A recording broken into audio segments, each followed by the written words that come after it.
ಪ್ರಥಮ PUC ಕನ್ನಡ 2025 ವಾರ್ಷಿಕ ಪರೀಕ್ಷೆಯ 2 ಅಂಕಗಳ ಪ್ರಶ್ನೆಗಳನ್ನು ಬ್ಲೂ ಪ್ರಿಂಟ್ ಪ್ರಕಾರ ಇರುವ ಪ್ರಶ್ನೆಗಳನ್ನು ಈ ವಿಡಿಯೋದಲ್ಲಿ ನೀಡಲಾಗಿದೆ. ನಿಮ್ಮ ಬ್ಲೂ ಪ್ರಿಂಟಲ್ಲಿರುವ ಪ್ರಕಾರ 2 ಅಂಕದ ಪ್ರಶ್ನೆಗಳಿಗಿರುವ ಪದ್ಯಗಳು, ವಚನಗಳು: ಶಿಶುಮಕ್ಕಳಿಗೊಲಿದ ಮಾದೇವ, ನಾ ಬರಿ ಭ್ರೂಣವಲ್ಲ, ಎಂದಿಗೆ, ಪಾಠಗಳು: ರಾಗಿ ಮುದ್ದೆ, ಕೃಷಿ ಸಂಸ್ಕೃತಿ ಮತ್ತು ಜಾಗತೀಕರಣ, ಚತುರನ ಚಾತುರ್ಯ, ಮಹಾತ್ಮರ ಗುರು, ನಾಟಕ ಭಾಗದಲ್ಲಿ ಬೋಳೇಶಂಕರ. ಇವಿಷ್ಟು 2 ಅಂಕಕ್ಕೆ ಇರುತ್ತವೆ. ಮೊದಲಿಗೆ ಪದ್ಯ ಭಾಗದ ಪ್ರಶ್ನೆಗಳನ್ನು ನೋಡೋಣ. ಕಾಲು ಮತ್ತು ದೇಹವನ್ನು ಯಾವುದಕ್ಕೆ ಹೋಲಿಸಲಾಗಿದೆ? ಕಾಲುಗಳನ್ನು ಚಕ್ರಕ್ಕೆ ಹೋಲಿಸಲಾಗಿದೆ. ದೇಹವನ್ನು ತುಂಬಿದ ಬಂಡಿಗೆ ಹೋಲಿಸಲಾಗಿದೆ. ಯಾರನ್ನು ಕಂಡರೆ ನಾಚುವೆನೆಂದು ಅಲ್ಲಮ್ಮ ಹೇಳುತ್ತಾನೆ? ಕಲ್ಲು ಮೆಳೆಯ ಮೇಲೆ ಸಿಕ್ಕಿದರೆ ಆ ಕಲ್ಲು ಲಿಂಗವಾಗುವುದಿಲ್ಲ, ಇಟ್ಟವನು ಗುರುವಾಗುವುದಿಲ್ಲ, ಅಲ್ಲಿರುವ ಮೆಳೆ ಭಕ್ತನಾಗುವುದಿಲ್ಲ.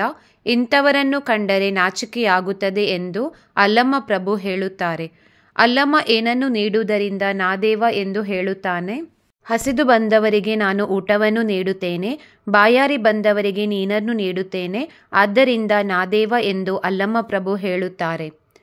ಮಾದೇವನ ಶಿಶುಮಕ್ಕಳ ಹೆಸರೇನು? ಮಾದೇವನ ಶಿಶುಮಕ್ಕಳ ಹೆಸರು ಕಾರಯ್ಯ, ಬಿಲ್ಲಯ್ಯ, ಬೇಡರ ಕಣ್ಣಯ್ಯ. ಹೊಟ್ಟೆಯೊಳಗಿನ ಮಗು ತನಗೇನು ಪಾಶವಾಗಿದೆ ಎಂದು ತಿಳಿಸುತ್ತದೆ? ಹೊಟ್ಟೆಯೊಳಗಿನ ಮಗು ಅಮ್ಮ ಸೇವಿಸುವ ಎಲ್ಲ ಔಷಧಿಗಳು ವಿಷವಾಗಿವೆ, ಗುಳಿಗೆಗಳು ನಶೆಯನ್ನು ತಂದು ಪಾಶವಾಗಿದೆ ಎಂದು ತಿಳಿಸುತ್ತದೆ. ಹೊಟ್ಟೆಯೊಳಗಿನ ಮಗು ಯಾವ ವರವನ್ನು ಬೇಡುತ್ತದೆ? ಹೊಟ್ಟೆಯೊಳಗಿನ ಮಗು ತನ್ನ ತಾಯಿಯ ಬಳಿ, ನನ್ನ ಉಸಿರನ್ನು ಉಳಿಸು, ನಿನಗೆ ನಾನು ಹೆಸರನ್ನು ತರುತ್ತೇನೆ, ನಿನ್ನ ಬಾಳಿಗೆ ಹಸಿರಾಗಿರುತ್ತೇನೆ ಎಂದು ತನ್ನ ತಾಯಿಯ ಬಳಿ ವರವನ್ನು ಬೇಡುತ್ತದೆ. ಮುಂದಿನ ಪ್ರಶ್ನೆಗಳು: ಕೈದು ಕಾಳೋರಗಗಳಿಗೆ ಏನೇನು ಇರುವುದಿಲ್ಲ? ಕೊಲ್ಲುವ ಆಯುಧಕ್ಕೆ ದಯೆ ಧರ್ಮದ ಮೊನೆ ಇರುವುದಿಲ್ಲ, ಸರ್ಪದ ಹಲ್ಲಿನಲ್ಲಿ ಅಮೃತದ ಹಾಲು ಬರುವುದಿಲ್ಲ. ತನುಮನ ಧನಗಳನ್ನು ಮೆರೆಯಲು ಏನನ್ನು ತೋರುತ್ತಾರೆ?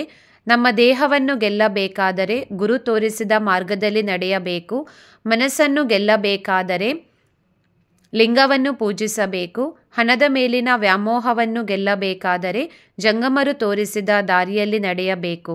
ರತ್ನ ಮತ್ತು ಮುತ್ತು ಏನನ್ನು ಸೂಚಿಸುತ್ತದೆ? ರತ್ನದ ಸಂಕೋಲೆಯಾದರೂ ಕೂಡ ಅದು ಒಂದು ಬಂಧನವಾಗಿದೆ, ಮುತ್ತಿನ ಬಲೆಯಿಂದ ಬಂಧಿಸಿದರೂ ಕೂಡ ಅದು ಬಂಧನವೇ ಆಗಿರುತ್ತದೆ ಎಂದು ಇಲ್ಲಿ ತಿಳಿಸಿದ್ದಾರೆ. ಲೋಕ ಹಾಗೂ ಕರಣಗಳ ಚೇಷ್ಟೆಗೆ ಬೀಜ ಯಾವುದು? ಈ ಪ್ರಪಂಚದ ಎಲ್ಲ ಚಟುವಟಿಕೆಗಳಿಗೆ ಸೂರ್ಯನು ಕಾರಣನಾಗಿದ್ದಾನೆ. ನಮ್ಮ ಕರಣಗಳ ಎಲ್ಲ ಚಟುವಟಿಕೆಗಳಿಗೆ ನಮ್ಮ ಮನಸ್ಸೇ ಕಾರಣವಾಗಿದೆ. ಕಣ್ಣು ಹಾಗೂ ಕರಣಗಳಿಗೆ ಶೃಂಗಾರ ಯಾವುದು? ಕಣ್ಣಿಗೆ ಶೃಂಗಾರ ಗುರು ಹಿರಿಯರನ್ನು ಚೆನ್ನಾಗಿ ನೋಡಿಕೊಳ್ಳುವುದು, ಕಿವಿಗೆ ಶೃಂಗಾರ ನಮ್ಮ ಪುರಾತನರ ಸಂಗೀತಗಳನ್ನು ನಾವು ಕೇಳುವುದೇ ಆಗಿದೆ. ಸಿಡಿಲು ಗುಡುಗುಗಳನ್ನು ಕಳುಹಿಸು ಎಂದು ಮಾದೇವ ಯಾರನ್ನು ಕೇಳುತ್ತಾನೆ? ಮಾದೇವನು ಗುಡುಗಾಜಮ್ಮನನ್ನು ಕರೆದು ಗುಡುಗನ್ನು ಕಳುಹಿಸುವಂತೆ ಕೇಳುತ್ತಾನೆ. ಬೊಮ್ಮರಾಯನನ್ನು ಕರೆದು ಸಿಡಿಲು ತರಬೇಕೆಂದು ಕೇಳುತ್ತಾನೆ. ಮಾದೇವ ತನ್ನ ಶಿಶುಮಕ್ಕಳಿಗೆ ಏನೇನು ನೀಡಿ ಸಲಹಿದನು? ಮಾದೇವ ತನ್ನ ಶಿಶುಮಕ್ಕಳಿಗೆ ಹಾಲು, ಬೆಣ್ಣೆ, ತುಪ್ಪ, ಸಕ್ಕರೆಗಳನ್ನು ನೀಡಿ ಹೆತ್ತ ತಾಯಿಯಂತೆ ಸಲಹಿದನು. ಶಿಶುಮಕ್ಕಳು ಬಾಯಿ ಬಾಯಿ ಏಕೆ ಬಡಿದುಕೊಳ್ಳುತ್ತಾರೆ? ಮಳೆ ಬಂದು ಮಾದೇವನ ಗುಡಿಯು ಮುಚ್ಚಿ ಹೋಗುವುದನ್ನು ನೋಡಿ ಶಿಶುಮಕ್ಕಳು ಬಾಯಿ ಬಾಯಿ ಬಡಿದುಕೊಳ್ಳುತ್ತಾರೆ. ತಾನು ಬದುಕಿನಲ್ಲಿ ಇನ್ನೂ ಕಾಣಬೇಕಾಗಿರುವುದು ಏನೆಂದು ಹೊಟ್ಟೆಯೊಳಗಿನ ಮಗು ಹೇಳುತ್ತದೆ. ತಾನಿನ್ನು ಬದುಕಿನಲ್ಲಿ ನೀಲಿಯಾದ ಆಕಾಶವನ್ನು ನೋಡಲಿಲ್ಲ, ಹಸಿರಾದ ನೆಲವನ್ನು ನೋಡಲಿಲ್ಲ, ಗಾಳಿಯ ಮೃದುವಾದ ಸ್ಪರ್ಶವನ್ನು ಅನುಭವಿಸಲಿಲ್ಲ ಎಂದು ಹೊಟ್ಟೆಯೊಳಗಿನ ಮಗು ಹೇಳುತ್ತದೆ. ಭ್ರೂಣಾವಸ್ಥೆಯ ಮಗು ಏಕೆ ಗಾಬರಿಗೊಂಡಿದೆ? ತನ್ನ ತಾಯಿಗೆ ಯಾರೋ ಒತ್ತಾಯವನ್ನು ಮಾಡುತ್ತಿದ್ದಾರೆ, ಇದರಿಂದ ಆಕೆಗೆ ತುಂಬ ನಿರಾಸೆಯಾಗಿದೆ. ಇದನ್ನು ಯೋಚಿಸಿ ತಾನು ತುಂಬ ಗಾಬರಿಗೊಂಡಿದ್ದೇನೆಂದು ಹೊಟ್ಟೆಯೊಳಗಿನ ಮಗು ತನ್ನ ತಾಯಿಯ ಬಳಿ ಹೇಳುತ್ತದೆ. ನಾಡಿನ ಹೊರಗಿನ ಮತ್ತು ಒಳಗಿನ ಕಳ್ಳರು ಯಾರು? ನಾಡಿನ ಹೊರಗಿನ ಕಳ್ಳರು ಸಮುದ್ರ ಕಳ್ಳರು. ಅವರ ಕಾಟ ಇಂದು ಕೊನೆಯಾಗಿದೆ. ಮನುಷ್ಯರ ನಡುವೆ ಇದ್ದು ಇಲ್ಲಿನ ರೈತರನ್ನು ಸುಲಿಯುವವರು ನಾಡಿನ ಒಳಗಿರುವ ಕಳ್ಳರು ಆಗಿದ್ದಾರೆ. ಚಿತ್ತದಾಸ್ಯ ಕಳೆಯಬೇಕಾಗಿರುವುದು ಯಾರು ಯಾರಿಗೆ? ನಾಡಿನಲ್ಲಿರುವ 100 ಕೋಟಿ ಗಂಡು ಹೆಣ್ಣು ಕೂಸಿಗೆ ಚಿತ್ತದಾಸ್ಯ ಕಳೆಯಬೇಕಾಗಿದೆ. ನಾಡಿನ ಬಿಡುಗಡೆಯಲ್ಲಿ ಯಾವುದಕ್ಕೆ ಅಡೆತಡೆಗಳು ಇಲ್ಲವಾಗಿವೆ? ನಾಡಿನ ಬಿಡುಗಡೆಯಲ್ಲಿ ಮೋಸ, ಸುಳ್ಳು, ಲಂಚ, ಸುಲಿಗೆ ಹಾಗೂ ಹೃದಯದಲ್ಲಿ ಕೊಚ್ಚೆಯಾಗಿ ಹರಿಯುವ ಭಾವನೆಗಳಿಗೆ ತಡೆ ಇಲ್ಲವಾಗಿವೆ. ಈಗ ಪಾಠದಿಂದ ಪ್ರಶ್ನೆಗಳು. ರಂಗರಾವ್ ಸಮಾಧಿಯ ಮೇಲೆ ಬರೆದ ಹೇಳಿಕೆ ಯಾವುದು? ರಂಗರಾವ್ ರವರ ಸಮಾಧಿಯ ಮೇಲೆ ನನ್ನ ಶಾಲೆಯಲ್ಲಿ ಕಲಿತ ದಲಿತ ಜನಾಂಗದ ಮಕ್ಕಳು ದೊಡ್ಡವರಾಗಿ ಸರಕಾರಿ ಶಾಲೆಗೆ ಸೇರಿ ಸರಕಾರಿ ನೌಕರಿಗೆ ಸೇರಿ ನಮ್ಮೂರ ರಸ್ತೆಗಳಲ್ಲಿ ಕಾರಿನಲ್ಲಿ ಓಡಾಡಬೇಕು.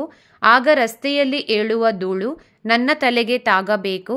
ಆಗ ನನ್ನ ಜನ್ಮ ಸಾರ್ಥಕವಾಗುತ್ತದೆ ಎಂದು ಅವರ ಸಮಾಧಿಯ ಮೇಲೆ ಬರೆಯಲಾಗಿದೆ.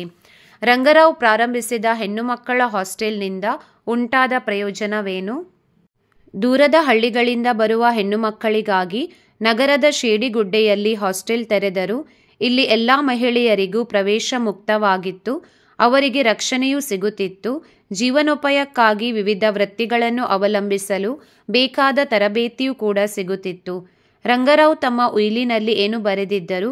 ರಂಗರಾವ್ ತಮ್ಮ ಉಯಿಲಿನಲ್ಲಿ ಅಸ್ಪೃಶ್ಯ ಜನಾಂಗದಲ್ಲಿ ಅತಿಯಾಗಿ ಹಿಂದುಳಿದ ಜಾಡಮಾಲಿಗಳು ನನ್ನ ಪಾರ್ಥಿವ ಶರೀರಕ್ಕೆ ಶವ ಸಂಸ್ಕಾರ ಮಾಡಬೇಕು. ಆಗ ನನ್ನ ಆತ್ಮಕ್ಕೆ ಚಿರಶಾಂತಿ ದೊರೆಯುತ್ತದೆ ಎಂದು ಬರೆದಿದ್ದರು. ಡಿಸಿಎಂ ಸಂಸ್ಥೆಗೆ ಯಾರು ಯಾರು ಭೇಟಿ ನೀಡಿದ್ದರು? Gurudev Rabindranath Tagore, Deenabandhu C S. Andrews, doctor Annie Besant, Gopalakrishna Gokhale ಮೊದಲಾದವರೆಲ್ಲ ಡಿಸಿಎಂ ಸಂಸ್ಥೆಗೆ ಭೇಟಿ ನೀಡಿದ್ದರು. ನಮ್ಮ ಯಾವ ಜಿಲ್ಲೆಗಳು ರಾಗಿಯ ಕಣಜಗಳಾಗಿವೆ? ನಮ್ಮ ಮಂಡ್ಯ, ಮೈಸೂರು, ತುಮಕೂರು, ಕೋಲಾರ ಜಿಲ್ಲೆಗಳು ರಾಗಿಯ ಕಣಜಗಳಾಗಿವೆ. ರಾಗಿ ಕಲ್ಲನ್ನು ಕುರಿತು ಜನಪದ ಹೆಣ್ಣುಮಗಳ ಪ್ರಾರ್ಥನೆ ಯಾವುದು? ರಾಗಿ ಕಲ್ಲನ್ನು ಕುರಿತು ಜನಪದ ಹೆಣ್ಣುಮಗಳು ಕಲ್ಲಮ್ಮ ಮಾತಾಯಿ ಮೆಲ್ಲಮ್ಮ ರಾಗಿಯ ಜಲ್ಲ ಜಲ್ಲನೆ ಉದುರಮ್ಮ ಎಂದು ಪ್ರಾರ್ಥಿಸುತ್ತಾಳೆ. ಮುದ್ದೆ ಮಾಡಲು ಬೇಕಾದ ಕೌಶಲ್ಯವೇನು? ಕುದಿಯುವ ನೀರಿಗೆ ರಾಗಿಯ ಹಿಟ್ಟು ಬೆರೆಸಿ ಹದವಾಗಿ ಕುದಿಸಿ ಪಾಕಕ್ಕೆ ಬಂದ ಮಿಶ್ರಣವನ್ನು ಉಂಡೆಗಟ್ಟುವ ಪ್ರಕ್ರಿಯೆಗೆ ಪಳಗಿದ ಕೈಗಳೇ ಆಗಬೇಕು. ರಾಗಿಯಲ್ಲಿ ಯಾವ ರೋಗಗಳನ್ನು ತಡೆಯಬಲ್ಲ ಗುಣವಿದೆ?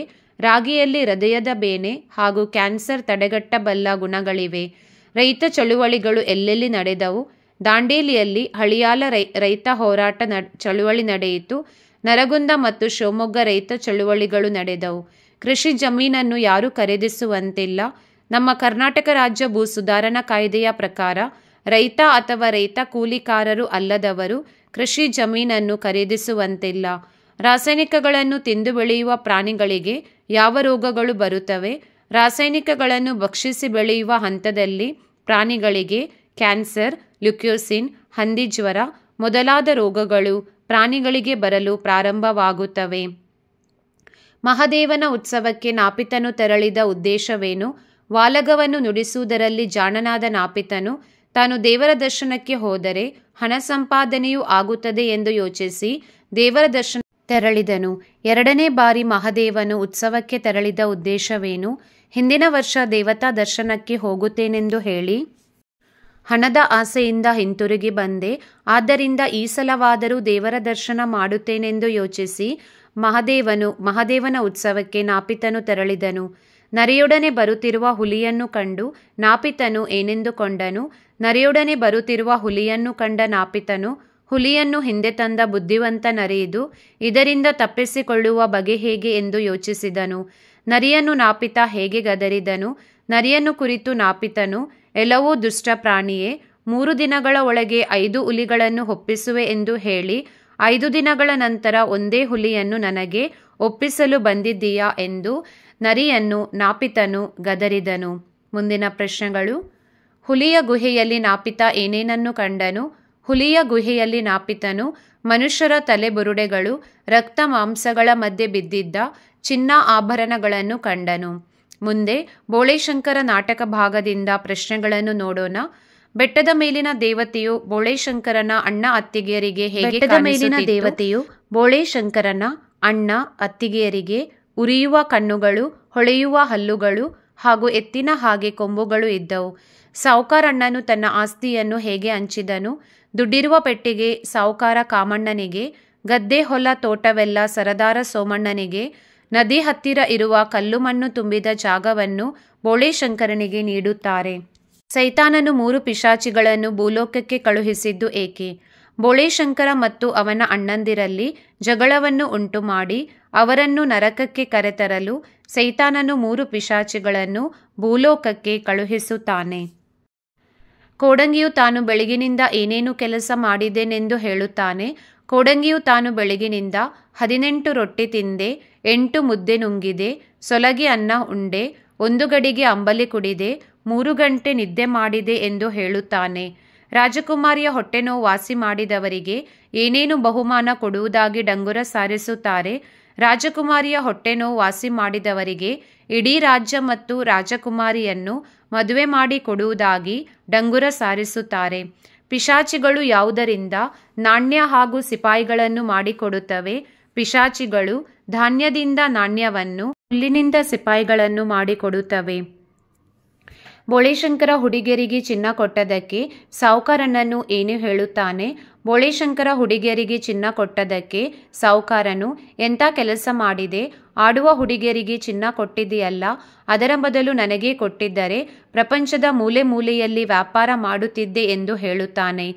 ಸೈತಾನನಿಗೆ ಮೊದಲ ಸಾಲಿನ ಊಟ ನಿರಾಕರಿಸಿದ್ದು ಏಕೆ? ಬೋಳೆಶಂಕರನ ರಾಜ್ಯದಲ್ಲಿ ಕೆಲಸ ಮಾಡಿದವರು ಊಟ ಮಾಡಿದ ನಂತರವೇ ಸೋಮಾರಿಗಳ ಊಟ. ಸೈತಾನನ ಕೈಗಳು ಕೆಲಸ ಮಾಡಿದ ಕೈಗಳು ಆಗಿರಲಿಲ್ಲ. ಆದ್ದರಿಂದ ಆತನಿಗೆ ಮೊದಲ ಸಾಲಿನ ಊಟವನ್ನು ನಿರಾಕರಿಸಲಾಯಿತು. ಬೋಳೆಶಂಕರ ಏನೆಂದು ಡಂಗುರ ಸಾರಿಸುತ್ತಾನೆ? ಬೋಳೆಶಂಕರ, ನಮ್ಮ ರಾಜ್ಯಕ್ಕೊಬ್ಬ ದೊಡ್ಡ ಮನುಷ್ಯ ಬಂದಿದ್ದಾನೆ. ಆತನು ತಲೆಯಿಂದ ಕೆಲಸ ಮಾಡುವುದನ್ನು ಹೇಳಿಕೊಡುತ್ತಾನೆ. ಆದ್ದರಿಂದ ಎಲ್ಲರೂ ಕೂಡ ಊರಾಚೆ ಇರುವ ಗೋಪುರದ ಹತ್ತಿರ ಸೇರಬೇಕೆಂದು ಡಂಗುರ ಸಾರಿಸುತ್ತಾನೆ. ಪರೀಕ್ಷೆ ಬರೆಯುವ ಎಲ್ಲರಿಗೂ ಶುಭವಾಗಲಿ.